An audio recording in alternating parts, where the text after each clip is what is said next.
রাজকোষে চুরি করে তৃণমূল আমলে দুর্নীতির মিনার তৈরি বাংলায়।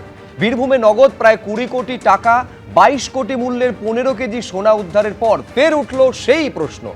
এর পাশাপাশি এই আলোচনায় আপনাদের সামনে রাখবো প্রশ্নপত্র ফাঁস বিরোধী বিল লোকসভায় পাশ হলেও নিট আন্দোলনকারীদের ওপর পেলেট গান ছোড়ায় কেন্দ্রীয় স্বরাষ্ট্রমন্ত্রীকে আজ ভিড়েছেন রাহুল গান্ধী। জানিয়ে স্টুডিওয় উপস্থিত আমি প্রত্যেক অতিথির কাছে আসবো, কিন্তু শুরুতেই আপনাদের দেখাতে চাইবো এই বীরভূমের মোহাম্মদ বাজারে কখন কিভাবে এই বিপুল পরিমাণে টাকা এবং সোনা উদ্ধার হলো এই প্রতিবেদনে আপনাদের সামনে রাখবো। শুধু এইটা যোগ করে দিই, ঘড়ির কাঁটায় সন্ধ্যে 6টা, টাকা গোনার কাজ কিন্তু এখনো চলছে। দেখুন,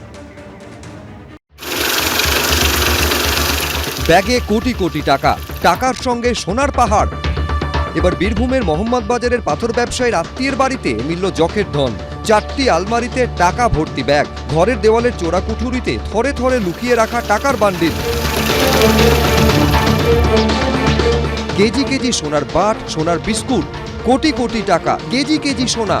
বুধবার ভোরের আলো যখন সবে ফুটেছে, মোহাম্মদ বাজার থানার পুলিশের কনভয় এসে দাঁড়ালো দেউচা বাস স্ট্যান্ডের কাছে। ঘিরে ফেলা হলো রাস্তার পাশের একটি বাড়ি। গাড়ি থেকে নামানো হয় বিশাল বিশাল ট্রাঙ্ক আনা হয় টোটো এবং মোটরবাইকে করেও। আনা হয় একাধিক টাকা গোনার মেশিন। কিন্তু প্রথমে দরজা খুলতে চাননি বাড়ির মালিক মিনার মণ্ডল। পুলিশ সূত্রে খবর, দরজা ভেঙে আটক করা হয় মিনার মণ্ডল ও তার ছেলেকে। ব্যাংকের কর্মীদের এনে শুরু হয় টাকা গোনার কাজ। পুলিশের বক্তব্য হচ্ছে যে পরিমাণ এখনো পর্যন্ত উদ্ধার হয়েছে, সমপরিমাণ আরও টাকা এবং সোনা উদ্ধার হতে পারে। পুলিশ সূত্রে খবর, বাড়ির মালিক মিনার মণ্ডল পেশায় সরকারি বাসের চালক ছিলেন, কিন্তু এক অবসরপ্রাপ্ত সরকারি কর্মীর বাড়িতে কোটি কোটি টাকা ও কেজি কেজি সোনা এলো কি করে? পুলিশের অনুমান, এই টাকা ও সোনা আসলে জেলার পাথর খাদান থেকে আদায় হওয়া রাজস্ব। মিনার মণ্ডলের আত্মীয় প্রভাবশালী পাথর ব্যবসায়ী টুলু মণ্ডলের ওপর দায়িত্ব ছিল ওই রাজস্ব আদায়ের। অভিযোগ, সরকারের খাতায় কম আয় দেখিয়ে কোটি কোটি টাকা আত্মসাৎ করে তা আত্মীয়ের বাড়িতে গচ্ছিত করেন টুলু। উনি তো সাধারণ একটা সরকারি কর্মচারী ছিলেন, তো সাধারণ একটা কর্মচারী হিসাবে এতগুলো টাকা ওনার কাছে থাকা অসম্ভব। এই টাকাটা ওনার নয়। আমরা পুরোপুরি এই দেউচা এলাকার সমস্ত বাসিন্দায় আমরা এটা কনফার্ম করতে পারি যে এই টাকাগুলো ওনার টাকা নয়, এই টাকাগুলো অন্যজনের। আমরা সবাই অনুমান করছি যে পাথর ব্যবসায়ী টুলু মণ্ডলের টাকা। পুলিশের প্রশংসা করে সোশ্যাল মিডিয়ায় মুখ্যমন্ত্রী লিখেছেন, দুর্নীতির বিরুদ্ধে জিরো টলারেন্স নীতি আমাদের মূল চালিকা শক্তি। সরকারি সম্পদ জনগণের সম্পত্তি, যারা তা লুট করবে তাদের বিরুদ্ধে আইনের পূর্ণ কঠোরতা প্রয়োগ করা হবে। মাফিয়া সিন্ডিকেটের বিরুদ্ধে এই দমন অভিযান চলতে থাকবে। পাপ কারোর বাপকেও ছাড়ে না। আমি মনে করি পূর্ণাঙ্গ তদন্ত হোক। খেলা যারা বলছিল খেলা হবে, আসল খেলা এবার শুরু হতে চলেছে। মাননীয় মুখ্যমন্ত্রী যদি দুর্নীতির বিরুদ্ধে বলতে যান, তাহলে যারা তৃণমূল থেকে দূরত্ব তৈরি করছে, যাদের বিরুদ্ধে বহু অভিযোগ আছে, যারা ভালো সাজছে, তো তাদের ক্ষেত্রেও একইভাবে আইন প্রযোজ্য হওয়া উচিত এবং আপনার পুলিশ বা সিআইডি বা সিবিআই বা ইডি তাদেরও একইভাবে অ্যাকশন নেওয়া উচিত। পুলিশ সূত্রে খবর, পাথর ব্যবসায়ী টুলু মণ্ডলের বিরুদ্ধে 2টি ভোট পরবর্তী হিংসা মামলা রয়েছে। বর্তমানে তিনি পলাতক। এর আগে গরু পাচার কাণ্ডে টুলুকে একাধিকবার দিল্লিতে জিজ্ঞাসাবাদ করেছেন তদন্তকারীরা। ভাস্কর মুখোপাধ্যায়, আশাবুল হোসেন, এবিপি আনন্দ, বীরভূম।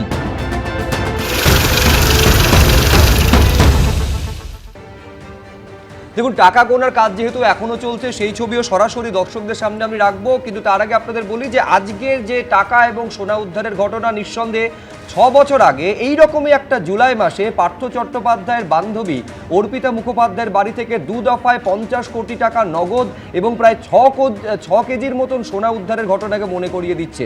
আজকে তো 15 কেজির মতন সোনা উদ্ধার হয়েছে, কিন্তু সতেরোপাতি মাঝরাতে মোহাম্মদ বাজার থানার পুলিশ এই রেডটা না করলে বোঝাই যেত না যে একজন সরকারি অবসরপ্রাপ্ত বাস চালকের বাড়িতে এরকম কুবেরের ধন লুকোনো রয়েছে।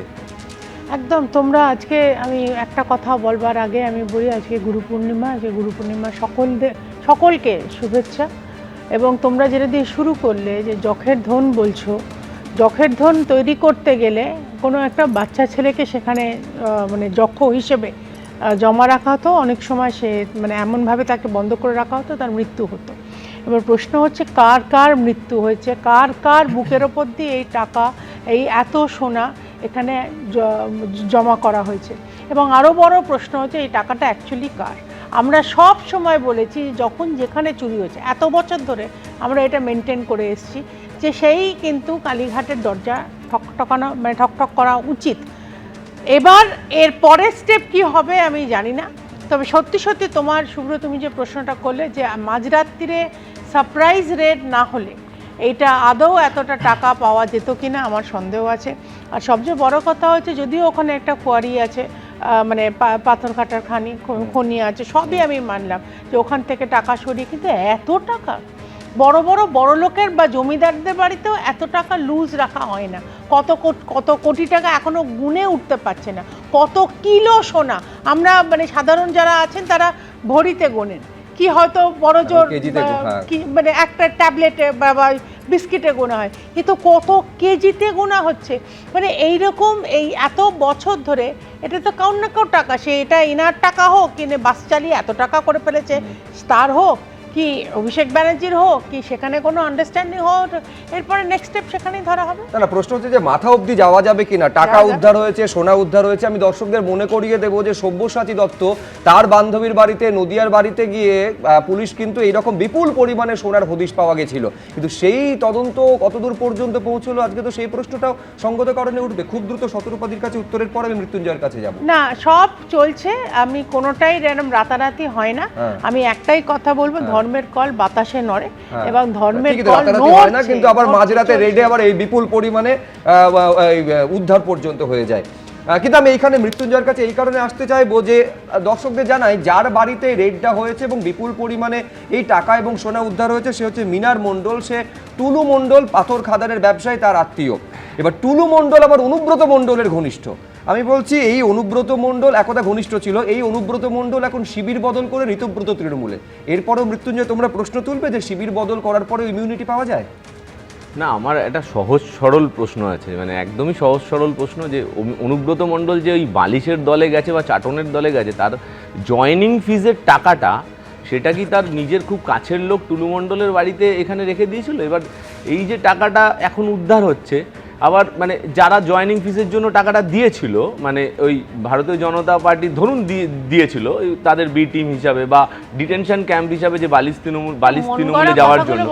না, আমার মন গড়া কথা সেটা তো মানুষ বুঝবে। এবার বক্তব্য হলো সেই টাকাটার জন্য সেই টাকাটা ওখানে পড়ে রয়েছে, এবার ঘুরপথে দিলাম, আবার পুলিশ পাঠিয়ে সেটাকে আমরা উদ্ধারও করে নিলাম, মানে একদিকে দিলাম একদিকে নিয়ে নিলাম, সেরকম কিনা আমার একটু সহজ সরল প্রশ্ন আছে। আমরা বহু টাকা, তুমি উদাহরণও দিলে, আমরা এর আগেও টাকা উদ্ধার দেখেছি পার্থ চ্যাটার্জির বাড়ি থেকে বা তার বান্ধবীর বাড়ি থেকে।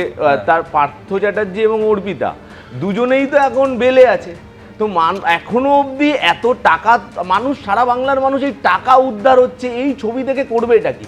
আমরা যারা রাজনৈতিক সচেতন তৃণমূল কংগ্রেস করি বা অন্য রাজনৈতিক দল, সাধারণ এই ছবিটা দেখানো দরকার, তার কারণে এই বিপুল পরিমাণে টাকা একদিন বাস্তবের বাড়িতে পাথর খাদানের ব্যবসা একেবারে রাজকোষে ডাকাতি হয়েছে, এবং সেই টাকাটা এই টাকাটাই কিনা সেটা তো মানুষকে জানাতে হবে। বক্তব্য হলো তোমরা একবার না 100 বার দেখাবে, একটা জায়গা থেকে উদ্ধার হলে সংবাদ মাধ্যম দেখাবে না, কারণ আমার প্রশ্নটা সেখানে না, কিন্তু সাধারণ মানুষের তো একটা ইন্টারেস্ট থাকবে যে এই ছবিটা দেখার পরে তার উপর আইনানুগ কি ব্যবস্থা হলো, তাকে ট্রায়ালের মাধ্যমে কোর্টে নিয়ে গিয়ে সাজা ঘোষণা হলো কিনা। তুমি একটা কথা বলো, এত দুর্নীতির অভিযোগ হয়েছে, ঠিক, আমি তোমার সঙ্গে 100% একমত, আইনানুগ কি ব্যবস্থা হচ্ছে, কিন্তু এই টাকাটা এইভাবে এলো কি করে সেটা গত 15 বছর ধরে তৃণমূল কংগ্রেসের সদা জাগ্রত সরকার এবং প্রশাসন করছিল। তুমি একটা অভিযোগ করছো, তুমি একটা অভিযোগ, এত চেঁচামেচি করলে হবে? একটু গণতন্ত্র একটু দেখান না, আপনারা তো জিতেছেন, একটু গণতন্ত্র দেখান, স্টুডিওতে দেখান, রাস্তায় দেখাবেন না, এখানে দেখান, স্টুডিওতে দেখান। আচ্ছা শুভ্র না থামালে বলতে পারবো না, তাহলে আমি পুরোটাই বলবো, তাহলে সবার বেলা আমি মাঝে মাঝে ঢুকে এরকম বলতে থাকবো। আমার বক্তব্য হলো যে আমারও, তুমি একটা প্রশ্ন করছো, তৃণমূলকে প্রশ্ন করছো, সরকার থেকে চলে যাওয়ার পরও প্রশ্ন করছো, তো আমারও একটা প্রশ্ন আছে, এটা এই ওয়াশিং মেশিনে যাওয়ার জন্য বা ওয়াশিং মেশিনের ডিটেনশন ক্যাম্প ওই বালিশের পক্ষে যাওয়ার জন্য আমি বলছি একেবারে ঋতব্রত তৃণমূলে যোগ দেওয়ার এটা ফিজ কিনা সেইটা একটা প্রশ্ন মৃত্যুঞ্জয় তুলছে, কিন্তু যখন ওই ঋতব্রত শিবিরে যোগ দিচ্ছেন অনুব্রত মণ্ডল, এই পাথর খাদানের যে রাজস্ব সেটা কিভাবে ফাঁকি দেওয়া হয়েছে, আমি বলছিলাম না যে ডাকাতি হয়েছে, সেটা খোদ অনুব্রত মণ্ডলের মুখে উঠে এসেছিল। কি বলেছিলেন দেখবো। আমি জেলে গেলাম কেন? চলুন। কি জন্য জেলে গেলাম? কার জন্য গেলাম? অভিষেক ব্যানার্জি। 100 বার। বীরভূমে একটা পাথর আছে জানেন তো, পার ডে 3.5 কোটি টাকা আমি জমা দিতাম রেভিনিউ। সরকার সরকার পেত, ওই পাথরের জন্য সেটা হয়ে গেল 40 পার ডে 40।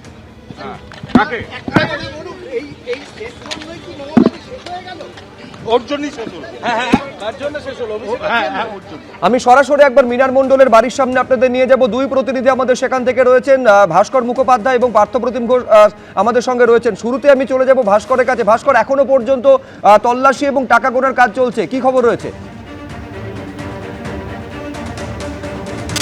দেখো, আমরা যেটুকু খবর পেলাম টাকা গোনার কাজ শেষ হয়ে গেছে। এই মুহূর্তে প্রস্তুতি শুরু হয়েছে যে সেই টাকাগুলি নিয়ে যাওয়ার এবং যে উদ্ধার করা হয়েছে যে সোনা, অর্থাৎ প্রায় 15 কেজি সোনা, সেই সোনা নিয়ে যাওয়া হবে। আমি আমার ক্যামেরা পার্সন এরশাদ আলমকে দেখাতে বলবো যে এই পুলিশকে পুরো দাঁড় করিয়ে দেওয়া হয়েছে। কিছুক্ষণ আগে অ্যাডিশনাল এসপি তিনি উপর থেকে নেমে এসেছিলেন এবং তিনি ইনস্ট্রাকশন দিয়েছেন যে এখানে পুলিশকর্মীরা দাঁড়িয়ে আছে। একটি বড় ভ্যান আনা হয়েছে এখানে, যেখানে এই টাকাগুলি অর্থাৎ বাক্সগুলি প্রায় 5টা ট্রাঙ্ক আছে, সেই ট্রাঙ্ক টাকা ভর্তি ট্রাঙ্ক, সেগুলো নিয়ে যাওয়া হবে এবং যে সোনার বাট এবং যে বিস্কুট উদ্ধার হয়েছে সেগুলো নিয়ে যাবে। এই মুহূর্তে দেখছি পুলিশের একটা প্রস্তুতি শুরু হচ্ছে এবং কিছুক্ষণের মধ্যেই এই সমস্ত জিনিস সেগুলিকে সিউড়ি নিয়ে যাওয়া হতে পারে বলে আমাদের কাছে খবর এবং তার প্রস্তুতি পুরোপুরি শুরু হয়ে গেছে। তোমরা দেখতে পাচ্ছ পুলিশের সক্রিয়তা চোখে পড়ছে। একইভাবে উপরে এই যে জানলাগুলি খোলা হয়েছে, ঠিক এইখানেই টাকা গোনার কাজ চলছে। এখানে যে রুমটি রয়েছে, কারণ উপরে 3টি রুম, নিচে 2টি রুম রয়েছে এবং 2টি আলমারি রয়েছে, উপরে এবং নিচে 2টি আলমারি রয়েছে। এই 2টি আলমারিতেই কিন্তু টাকা ভর্তি ছিল এবং যেটা জানা যাচ্ছে যে যখন এই মিনার শেখের বাড়িতে পুলিশ আসে তখন কিন্তু তিনি প্রথমে ঢুকতে দেননি, তিনি বলেছিলেন ঢোকা যাবে না। দরজা ভেঙে ভেতরে পুলিশ ঢোকে এবং পুলিশ ঢুকে এই আলমারি 2টি তারা দেখতে পায়, কিন্তু আলমারিতে কোনো চাবি ছিল না, অর্থাৎ মিনারের কাছে কোনো চাবি ছিল না। তিনি জানান আমার কাছে কোনো চাবি নেই। যে টাকাগুলি আসতো, সেই টাকাগুলি যারা নিয়ে আসতো তারা এই আলমারির ভেতরে ঢুকিয়ে তারাই বন্ধ করে চাবি দিয়ে চলে যেত। তিনি এই বিষয়ে কিছু জানতেন না। প্রথমে এইটা আমাকে বলো ভাস্কর, যে টুলু মণ্ডল এখনো পর্যন্ত তার তো কোনো খোঁজ পাওয়া যায়নি, সে পলাতক। মিনার মণ্ডলকে এই যে একেবারে মোহাম্মদ বাজার থানার পুলিশ জিজ্ঞাসাবাদ করছে টানা, এই যে টাকা এবং সোনা এগুলো এলো কোথা থেকে? মিনার মণ্ডলকে জিজ্ঞাসাবাদ করে কিছু কি জানতে পারলো পুলিশ? একদমই, কারণ প্রথমে তো মিনার মণ্ডল পুরো অস্বীকার করেছিল যে আমার কাছে কোনো টাকাই নেই, কিন্তু পরে যখন পুলিশ যখন এই আলমারি 2টি ভাঙে তখন দেখে থরে থরে জামা কাপড় নেই, থরে থরে টাকা সাজানো রয়েছে। তখন তিনি স্বীকার করেন যে হ্যাঁ তার টাকা, এবং তিনি স্বীকার করে নিয়েছেন যে এটা তার টাকা নয়, টুলু মণ্ডলের টাকা। এটা মোটামুটি পুলিশ কনফার্ম করছে যে এটা তিনি স্বীকার করে নিয়েছেন এবং যে এই বিপুল পরিমাণ সোনা তার কাছে এলো কী করে সেটাও তিনি জানিয়েছেন তার সোর্স। এবং একটা জিনিস খুব পরিষ্কার, কারণ এই মৃণাল মণ্ডল তিনি ছিলেন একজন অবসরপ্রাপ্ত সরকারি কর্মচারী। তিনি একটি সরকারি বাস চালাতেন, উত্তরবঙ্গ রাষ্ট্রীয় পরিবহন সংস্থার তিনি ড্রাইভার ছিলেন। 2017 সালে তিনি ভিআরএস নেন। এই মুহূর্তে তিনি 35,000 টাকার মতো পেনশন পাচ্ছেন এবং 2017 সালে মানে বিশ্বাস করতে কষ্ট হয় যে একজন 35,000 টাকা পেনশন পাওয়া বাসের অবসরপ্রাপ্ত ড্রাইভার, তার বাড়িতে বিপুল পরিমাণে টাকা এবং সোনা উদ্ধার হচ্ছে। পাথর খাদান এবং সেখান থেকে রাজস্ব ফাঁকি দেওয়ার টাকাই কিনা এটা, নিঃসন্দেহে সেটা এই নিয়ে প্রশ্ন উঠছে। আমি এখানে পার্থর কাছে যাওয়ার আগে, আমাদের আরেক প্রতিনিধির কাছে যাওয়ার আগে রাজ্যের মুখ্যমন্ত্রী কি বলেছেন দেখাবো এই নিয়ে। পশ্চিমবাংলায় আজকে এত অর্থনৈতিক অবস্থা খারাপ কেন? 80% রেভিনিউ লিকেজ ছিল। শুধু বীরভূমে 1 বছরে স্টোনে বিগত রাজ্য সরকার পেত 60 কোটি টাকা, আর 11ই মে থেকে 11ই জুন 1 মাসে বিজেপি সরকার আদায় করেছে স্টোনে 83 কোটি টাকা, অর্থাৎ 1200 কোটি টাকা একটা ইউনিট থেকে সরকারের ঘরে আসবে। আর আগের সরকারের সময় 100 কোটি জমা হয়ে 1100 কোটি অন্য জায়গায় যেত। এর ফলেই আজকে আমাদের রাজ্যে ইকোনমিক্যাল ডিজাস্টার হয়ে গেছে। পার্থ, এই প্রশ্নটা খুব সঙ্গত কারণে উঠবে, এই যে পাথর খাদান থেকে পাথর বিক্রির যে রাজস্ব সেটা রাজকোষে না জমা দিয়ে সোজাসুজি একেবারে দুর্নীতির টাকা ব্ল্যাক মানি হিসাবে এখানে রাখা থাকছে। এই যে সোনার বাট এবং বিস্কিটগুলো উদ্ধার হয়েছে সেগুলো কি তাহলে সেই ব্ল্যাক মানি দিয়েই কেনা সোনার বাট এবং বিস্কিট? এই গোটা নেক্সাসটা কিভাবে চলতো এখনো পর্যন্ত সূত্র মারফত, পুলিশ সূত্রে কি জানতে পারছো পার্থ? দেখো ধাপে ধাপে যেভাবে দুর্নীতিটা করা হয়েছিল, যেরকমভাবে সরকারি রাজস্ব ফাঁকি দেওয়া হয়েছিল, সেই টাকাই কিন্তু হচ্ছে এই টাকা। তবে একটা জায়গায় আমরা দাঁড়িয়ে রয়েছি, একটা অংশ তোমাকে বোঝানোর চেষ্টা করব। যে জায়গায় দাঁড়িয়ে রয়েছি ওয়েস্ট বেঙ্গল মোটর ভেহিকেলসের যে চেকপোস্ট, সেই চেকপোস্টে এখানে কেন, এখানে হচ্ছে যে বিভিন্ন জায়গা থেকে যে পাথর তোলা হয়, সেই পাথর তোলার পরবর্তীকালে যে পাথরের যে ট্রাকগুলো রয়েছে, সেই ট্রাকগুলো এখান থেকে কিন্তু প্রথমে প্রবেশ করার পর তার যে ওজন রয়েছে সেই ওজন পরীক্ষা হয়, এবং সেই পরীক্ষা হওয়ার পরবর্তীকালে সেই ট্রাক বেরোয়, এবং বেরোবার পর হচ্ছে সেই ট্রাকগুলোতে ওভারলোড হচ্ছে কিনা সেই বিষয়টা দেখা হয়। অঙ্কটা হচ্ছে এই জায়গাতেই গোলমাল করে দেওয়ার অঙ্ক, যেটা বর্তমানে এখন একেবারে কড়াকড়ি করা হয়েছে। এখানে নিরাপত্তা ব্যবস্থা জোরদার করা হয়েছে। যেমন যে ট্রাকগুলি আসছে দেখতে পাচ্ছ যে পরপর এগুলো হচ্ছে এই চেকপোস্টের ভেতরে প্রথমে প্রবেশ করলো, তার পরবর্তীকালে এই ট্রাকের ওজন হলো যে পরিমাণে পাথর কোনো রকমভাবে ওভারলোড করে পাথর নিয়ে যাচ্ছে কিনা। আগে হচ্ছে ওভারলোড করা পাথর এখান থেকে বিভিন্ন জায়গায় যে চেকপোস্ট রয়েছে, টোল করা হয়েছে, সেখান থেকে বেরোবার পরে সেখান থেকে হচ্ছে এগুলো হচ্ছে অতিরিক্ত টাকা দিত, এবং সেই টাকায় কিন্তু বেআইনিভাবে হতো। আমি একটা কথা বলার চেষ্টা করব কয়েকজনের কাছ থেকে যে কিভাবে কাজটা করছে তারা। দাদা পেপার वगैरह सब दिख रहा है?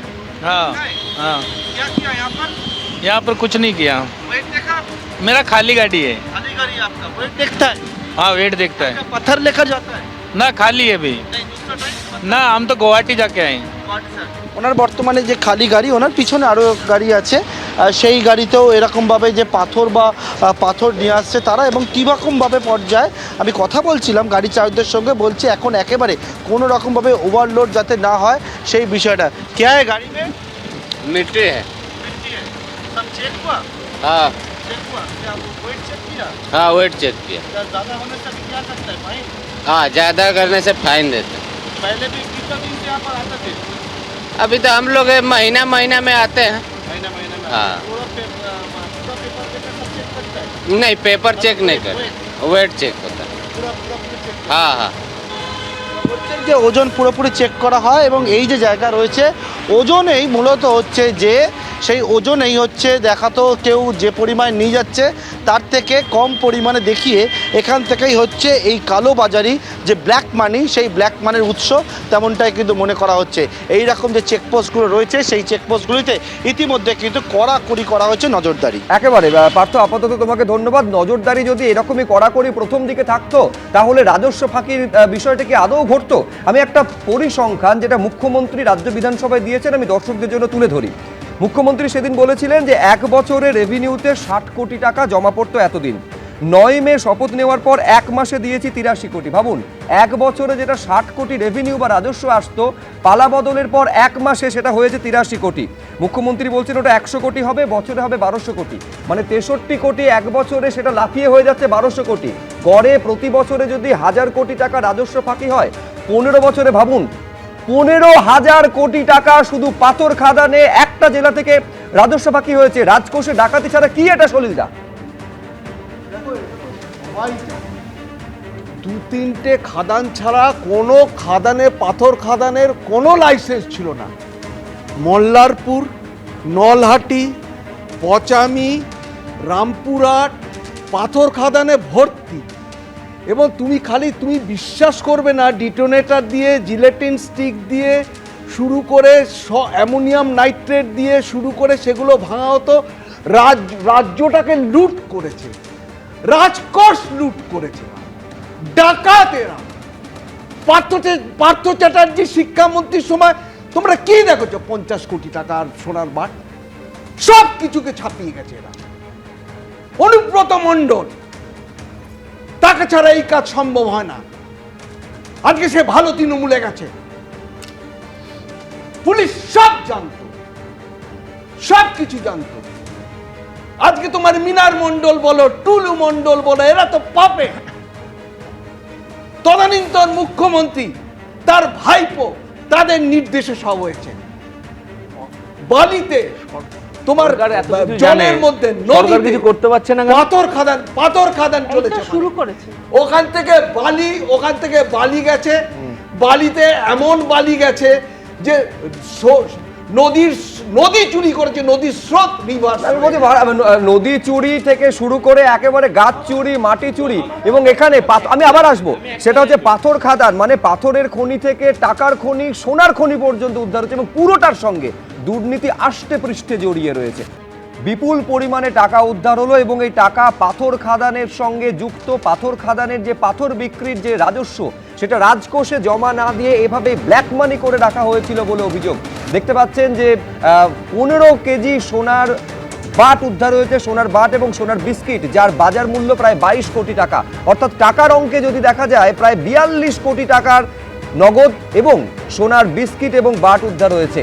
আর মধ্যরাত থেকে গতকাল রাত 3টের সময় রেড করে পুলিশ, এবং তারপরে টানা তল্লাশির পরে বিপুল পরিমাণে টাকা এবং সোনার গয়না উদ্ধার হয়। আমি এই নিয়ে দর্শকদের সামনে রাখবো যে কে কি বলছেন। কল্যাণ বন্দ্যোপাধ্যায় কালীঘাট তৃণমূলের সাংসদ কি বলছেন, রাজ্যের শিল্পমন্ত্রী কি বলছেন, এবং কি বলছেন কালীঘাট তৃণমূলের বিধায়ক, মার্জনা করবেন প্রসূন বন্দ্যোপাধ্যায়, ঋতব্রত তৃণমূলের বিধায়ক, কে কি বললেন পরপর দেখুন। বীরভূম ডিস্ট্রিক্টটাই তো একটা স্পেশাল জোন হিসেবে ছিল। তো এতদিন ধরে তো বাঘ বলেছে যে গোটা বীরভূম ডিস্ট্রিক্ট কন্ট্রোল করত। তো টুলু মণ্ডল তো একটা নাম, এই নামের পিছনে কারা রয়েছে? শুভেন্দু অধিকারী মুখ্যমন্ত্রী তো একটা এক্স হ্যান্ডেলে পোস্ট করেছে।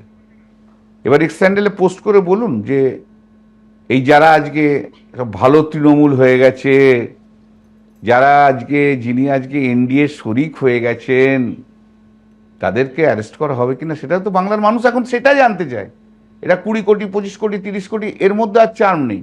চার্ম হচ্ছে এই ভালো তৃণমূল যেগুলো ওনার বি টিমের মধ্যে রয়েছে। আর সাংসদ যারা গেছে ওই নতুন কোম্পানিতে, এনডিএ শরিক হয়েছে, তাদের বিরুদ্ধে কি করবেন সেটা বলুন।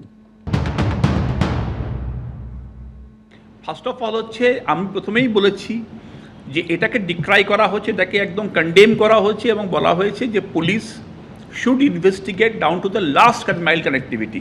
শেষ পর্যন্ত এই জ্বরের শিকড় কোথায় ছিল পুলিশ দেখুক।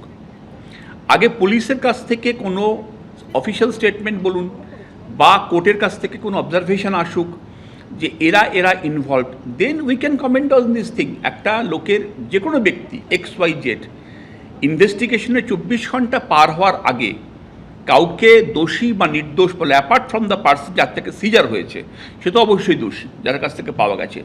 Rest it is the police job, যে পুলিশ কি পাচ্ছে based on evidence, phone call etcetera, documentary evidence দেখে আগে পুলিশ ডিসাইড করে নিক, পুলিশ অ্যাকশন নিক। Definitely will comment on this issue. এইটাই তো করেছে তৃণমূলের পদাধিকারীরা, জেলায় জেলায় রাজ্য স্তরে যারাই দায়িত্বে ছিল, জনপ্রতিনিধি ছিল, তারা, তাদের আত্মীয় স্বজন এবং ঘনিষ্ঠরা তো এই করেছে। তো দে হ্যাভ মিন্টেড মানি, কোটি কোটি টাকা, আর হচ্ছে কেজি কেজি সোনা। তো এই নতুন কথা তো নয়, এটা তো আমরা বহুদিন ধরেই এগুলো সমস্ত পশ্চিমবাংলার মানুষ দেখছে।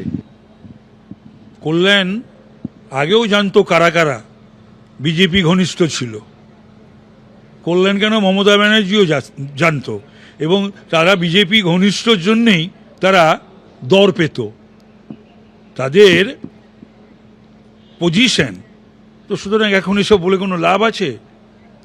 এখন এ সমস্ত যদি কেউ বলে, সে মমতা বলুক, অভিষেক বলুক আর কল্যাণ বলুক, এখন এসব বলে কোনো লাভ আছে? দেখুন, আমাদের দুর্ভাগ্যটা কি জানেন, যে বিপুল পরিমাণে টাকা উদ্ধার হচ্ছে, সোনা উদ্ধার হচ্ছে, এটা দুর্ভাগ্য। তার থেকে বেশি দুর্ভাগ্য হচ্ছে এই ছবিটা ব্যতিক্রমী থাকছে না। এই ছবিটা বারবার আমাদের এই রাজ্যে দেখতে হচ্ছে এবং আপনাদের দেখাতে হচ্ছে। আমি এখানে সৈকত গিরির কাছে আসতে চাইবো। সৈকত, যে কথাটা তোমরা প্রায়ই বলে থাকো যে তদন্ত, ইনভেস্টিগেশন, সেটা সবসময় ডিপেন্ড করে যে যার বিরুদ্ধে তদন্ত সে কোন শিবিরে রয়েছে। এই যে কালীঘাট শিবির যদি বদল করে তৃণমূল কংগ্রেস বা যদি বিজেপির হাত ধরে, সেক্ষেত্রে তদন্ত গতি শ্লথ হয়ে যায়। বলছি, আজকের ঘটনার পর সেই কথা কি বলবে যে সত্যি ওয়াশিং মেশিন হয়ে যায়? এক্ষেত্রে তো শিবির বদল করার পরেও অনুব্রত মণ্ডল শিবির বদল করলেন, এবং তারপরে একদা তার ঘনিষ্ঠ টুলু মণ্ডলের আত্মীয় মিনার মণ্ডলের বাড়িতে বিপুল পরিমাণে জখের ধনের হদিশ পেল পুলিশ। এই পুলিশই তো পেল। দেখো, কে এই চুরির সিন্ডিকেটের সাম্রাজ্যে কে কার প্রিয় কে কার অপ্রিয় হয়, ভাগ বাটোয়ারা 75-25-এর দাড়িপাল্লায়, ওরারাই বলতে পারবে না। আমি শুধু বলতে পারি এটাই 15 বছরের পরিবর্তনের পর, 11 সালের পর তৃণমূল কংগ্রেসের সরকারের মহিমা, যেখানে বালুর মেয়ে লকডাউনে টিউশন পড়িয়ে কোটিপতি হয়, বাসের ড্রাইভার কোটি কোটি টাকার সোনা পাচার করে সোনা জমাতে পারে। আমি বলছি সুব্রদা, এই চিত্রনাট্যটা কি সুন্দরভাবে রচনা করা হলো। 2016-17 সালে হঠাৎ করে প্রথমে কয়লা পাচারে টুলু মণ্ডলের নাম জড়ালো, তারপর গরু পাচারে নাম এলো, তারপর কি জানা গেল যে অনুব্রত মণ্ডলের দেহরক্ষী তিনি নাকি মার্ডার হয়ে গেলেন, তার পরিবারের সবাই মার্ডার হয়ে গেলেন। সিবিআই এলো, ইডি এলো, ঘন্টার পর ঘন্টা তদন্ত হলো। সিবিআই লকআপে একজন মারা গেছিলেন, তার নাম লালন শেখ। কারা বাঁচিয়েছিল সেদিন? কারা লালন শেখকে খুন করেছিল? কারা অনুব্রত মণ্ডলের দেহরক্ষীকে খুন করেছিল? অনুব্রত মণ্ডল তো 2 বছর টিয়ার জেলে ছিল। তখন এই ডিসিআর এর টাকা, কোষাগারের টাকা কারা লুট করতো? অনুব্রত মণ্ডল বলেছেন অভিষেক তাকে জেলে পাঠিয়েছে। তার মানে আমরা তো এতদিন জানতাম ইডি সিবিআই চালায় অমিত শাহ মোদি।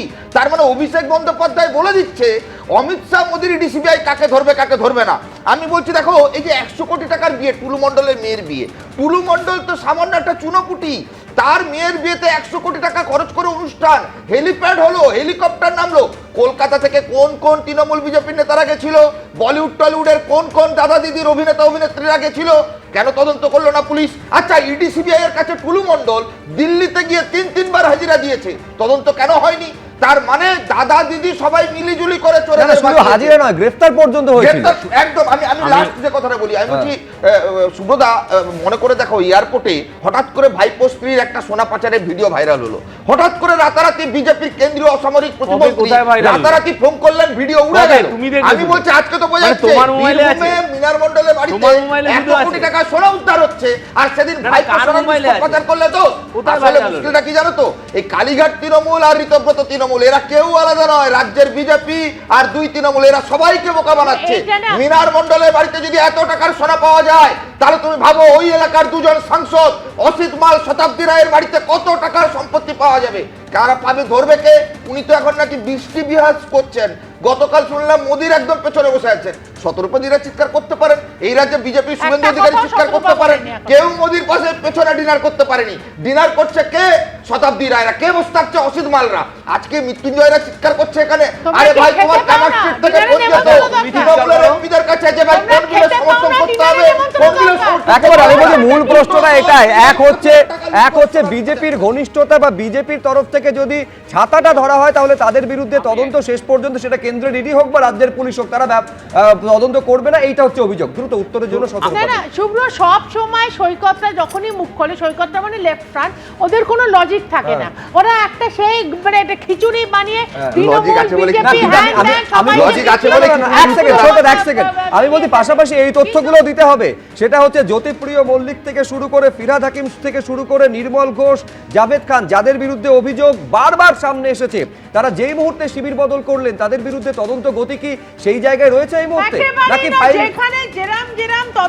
ফাইল তো ক্রমশ কার্পেটের তলায় ঢুকছে? আমি এইটাই বারবার তোমাদের বলছি, এর আগেও তোমার সাথে আমি আগেও বলে গেছি যে তদন্তর মতন চলবে।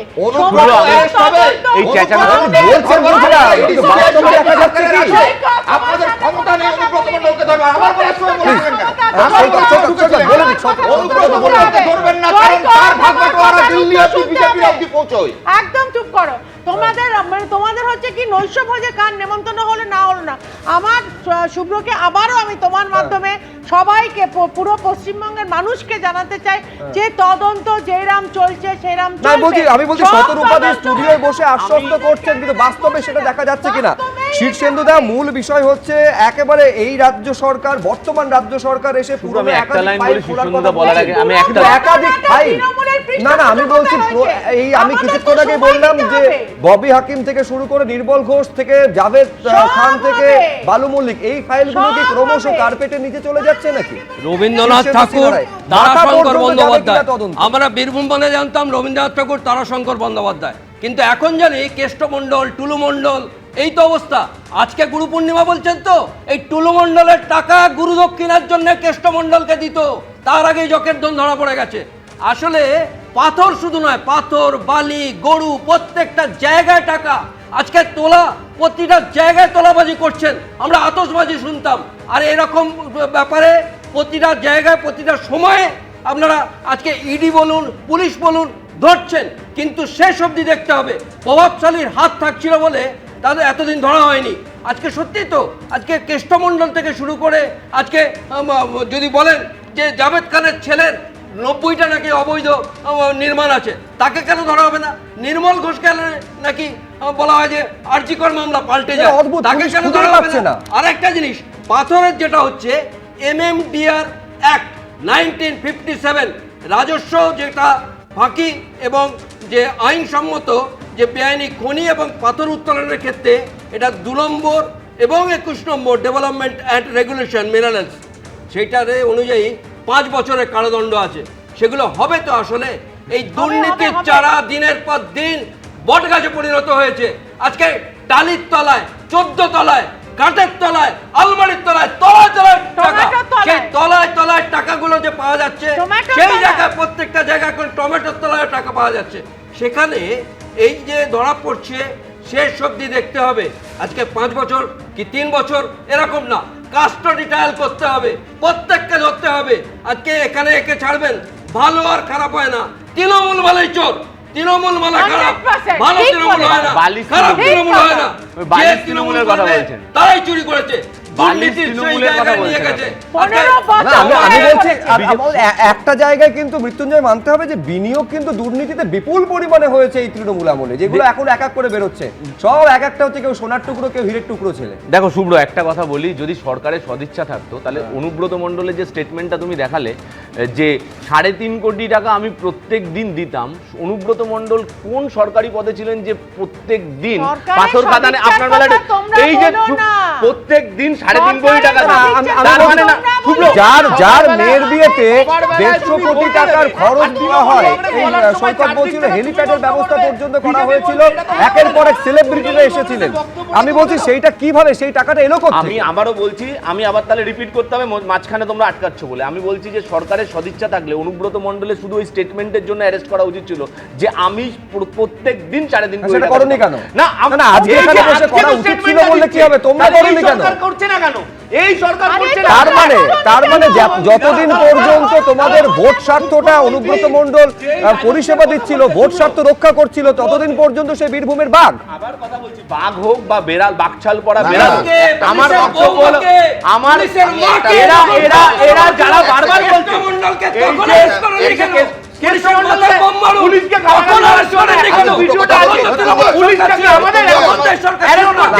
আজকে অনুব্রত মণ্ডল সম্পর্কে বলা হচ্ছে শিবির বদলে কি তার প্রতি তার মূল্যায়ন কি বদলে যায়? এই অনুব্রত মণ্ডল কিভাবে বলেছিলেন রাস্তায় উন্নয়ন দাঁড়িয়ে থাকা পুলিশের ডিসিপি কে দাঁড় করিয়ে বলেছিলেন যে এই সময়ের মধ্যে যদি গ্রেফতার না করা হয় বাড়ি জ্বালিয়ে দেব, পুলিশকে বোমা মারার কথাই, তারপরে টেলিফোনে বোলপুরের আইসি ইত্যাদি একের পর এক অমৃত বচন আমাদের কাছে বলতে গেলে সময় পেরিয়ে যাবে। কিন্তু প্রশ্ন হচ্ছে আজকের এই তদন্তে মাথা পর্যন্ত পুলিশ যেতে পারবে কিনা? সলিলদা, আমি একটা কথা, আমার বেলা 4 জন মিলে আটকাছে এবং অ্যাঙ্কার নিজে আটকেছে। না আটকানো হলে 1000 বার আটকাবো, সেই রকম আমার প্রশ্ন। এটা সাধারণ মানুষের প্রশ্ন, 15 বছরে কেন কোনো ব্যবস্থা নেওয়া হয়নি? 15 বছর চলে গেছে, 15 বছর চলে একটা সরকারের বিচিত্র লাগে যখন এই যুক্তিগুলো তৃণমূল মুখপাত্র দেন। গত 15 বছরে বারবার 34 বছরের বাম শাসনের কথা তুলে ধরতো, আর আজকে 2.5 মাস পর বলতে হবে যে 15 বছর ভুলে যাবো। দাঁড়িয়ে বলছে যে জাভেদ খানের এত সম্পত্তি, তাকে সম্মান দিয়ে দাঁড়াতে বলছে বাড়ি ভেঙে যাচ্ছে, মেয়রের প্রাক্তন মেয়রের ছবি দেখাচ্ছে সাইন করা, তারপরে অ্যারেস্ট করছে। যে অনুব্রতকে বাংলার আপনার আবার বাংলার বীর, আচ্ছা বাঘ ছিল না, বাঘচাল করা বেড়াল ছিল, সেই বেড়ালকে অ্যারেস্ট করছে না কেন? আপনাদের সরকার অ্যারেস্ট করছে না কেন? পুলিশকে গালাগালি দেওয়ার ভিডিও নেই, আমি পাঠিয়ে দেবো। আমি বলছি আমার এইটা ভেবে অবাক লাগছে যে ক্ষমতায় না থাকলেও সেই রক্ষা করার বাঁচানোর চেষ্টা কিন্তু তৃণমূল কংগ্রেসের তরফে সমানভাবে এখনো পর্যন্ত চলছে। আমি দ্রুত সলিল ভট্টাচার্যের কাছে আসবো। সলিলদা, এবার আমি দেখো তোমাকে আমি একটাই কথা বলতে চাই, অনুব্রত মণ্ডলের এই যুক্তিটাকেও সামনে রাখো যে অভিষেক বন্দ্যোপাধ্যায়ের জন্য আমি জেলে গেছি, তাই তো বলছিলেন। দেখো আমি বলছি একেবারে মাথা পর্যন্ত সলিল ভট্টাচার্য, সলিল ভট্টাচার্য। দেখো এই অনুব্রত মণ্ডল আমাদের পশ্চিমবাংলার মা বোনদের যেভাবে কুরুচিকের কথা বলেছে, তাদের চরিত্র নিয়ে কথা বলেছে, সতীত্ব নিয়ে কথা বলেছে, পুণ্য নিয়ে কথা বলেছে, চেস্টিটি নিয়ে কথা বলেছে, তারপরেও তার এগেইনস্টে কোনো পেনাল অ্যাকশন হয়নি। আজকের এই যে পাথর খাদান, বালি খাদান, ক্যাটল স্মাগলিং, গরু পাচার, সব কিছু টাকা পেয়েছে এই তৃণমূল সরকার। আজকে যদি আমি দেখো, তোমার যদি আজকের এই রিকভারি, এই হিউজ রিকভারি, এটাকে যদি জাস্টিস দিতে হয়, তাহলে কিন্তু এটা পুলিশের হাতে রাখলে হবে না। এটা কিন্তু স্পেশালাইজড এজেন্সি হয়, ইকোনমিক অফেন্স উইং, সিআইডি এবং অ্যান্টি কারাপশন ব্যুরোকে দিয়ে সিট গঠন করতে হবে with senior officer, with senior officer. আর যদি তা না হয়, তাহলে এই মানি ট্রেলিংটা কোথায় গেছে, কার ঘরে গেছে? প্রাক্তন মুখ্যমন্ত্রীর ঘরে গেছে, না তার ভাইপোর ঘরে গেছে, না অনুব্রত মণ্ডলের ঘরে গেছে, না কোন পুলিশের ঘরে গেছে? সব কিছু আমাদের রাজ্যের বর্তমান মুখ্যমন্ত্রী 2020 সাল অবধি আমাদের দলেই ছিল, তোমায় বলতে দেব না। আপনি যখন সবটা বলছেন, শুধু একজনকে বাদ দিচ্ছেন না, পুরোটাই বলুন। সলিলদা বলছে যে কার ঘরে গেছে, আমি বলছি কারোর ঘরে গেছে নাকি সেটা ঘরের বাইরে কোনো বিদেশে চলে গিয়েছে, সেটাও কিন্তু সামনে আনাটা দরকার। সরাসরি কথা বলবো আমাদের প্রতিনিধি ভাস্কর মুখোপাধ্যায়ের সঙ্গে। ভাস্কর, দেখো, এই মুহূর্তে কেন্দ্রীয় বাহিনী মোতায়েন করা হয়েছে। এই মিনার শেখের বাড়ির সামনে আমরা দেখতে পাচ্ছি সেন্ট্রাল ফোর্স এই মুহূর্তে এখানে রয়েছে এবং কিছুটা অংশই সামনে রাখা হয়েছে এবং আর বাকি যে সেন্ট্রাল ফোর্স সেগুলোকে ভেতরে পাঠানো হয়েছে।